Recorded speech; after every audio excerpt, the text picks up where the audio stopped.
Hello, and welcome back to our Digging Deeper series where we explore each Montana mathematical practice standard set to go into implementation in July of 2026. We are still exploring mathematical practice number 5, and we're actually wrapping up our learning about how to represent.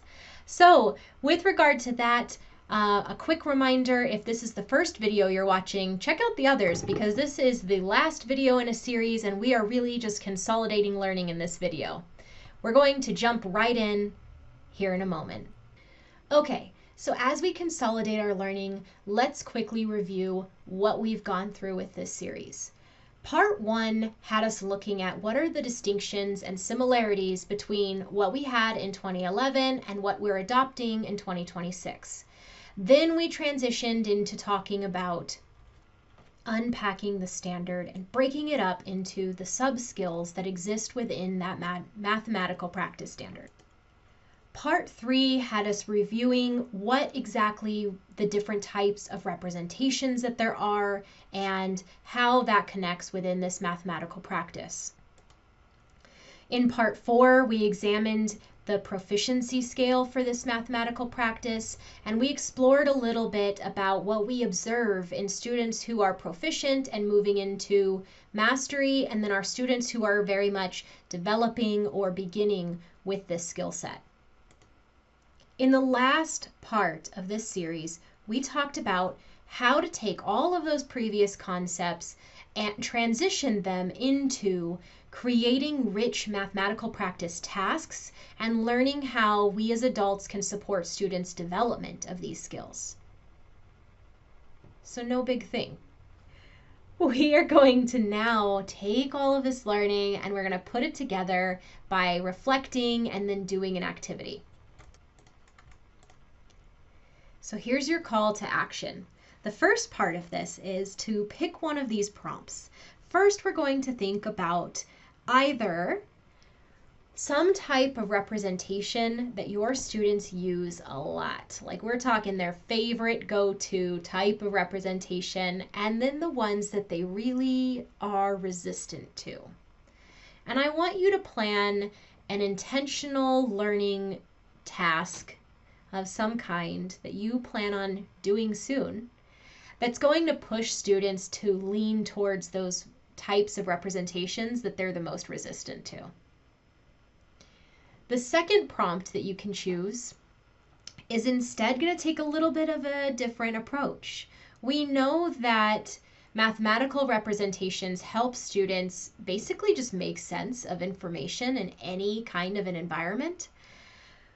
And we want to consider those times where your students really have struggled in the past to process some kind of a concept, and that could be in mathematics or outside of mathematics.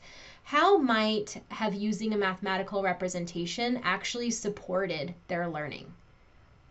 And how can you incorporate that the next time you do that activity? So you're going to pick one of these prompts, you're going to go to the facilitator guide, and you're going to respond to them if you are participating in this for professional learning. Then you're going to do an activity. This activity should not take you a ton of time. However, it is going to require some thinking.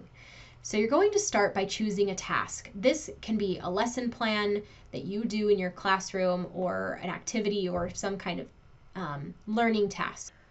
All right, step 2, once you have that task, is going to be considering how that task currently engages students in mathematical representations and which of those MP5 skills, going back to one of those earlier videos, does this actually support? So that unboxing or unpacking the standard video, you're going to want to check that out if you're not familiar with what we're talking about here.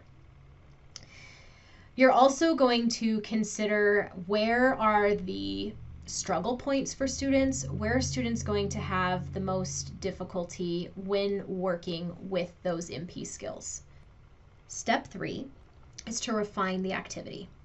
So now that you know what is already happening in the activity, what's already been developing, and where the struggle points are, you're going to actually refine that activity and consider how you can revise or enhance what's already there to better develop these MP5 elements And then the last point, the last step that I hope that you have an opportunity to engage in is to share and reflect. Now, you can do that individually, or if you're participating in a collaborative fashion, you can share out. And I want you to consider sharing what you changed, which MP5 skill did the modification actually support building in your students, and even though you address some challenges, what might the new challenges be?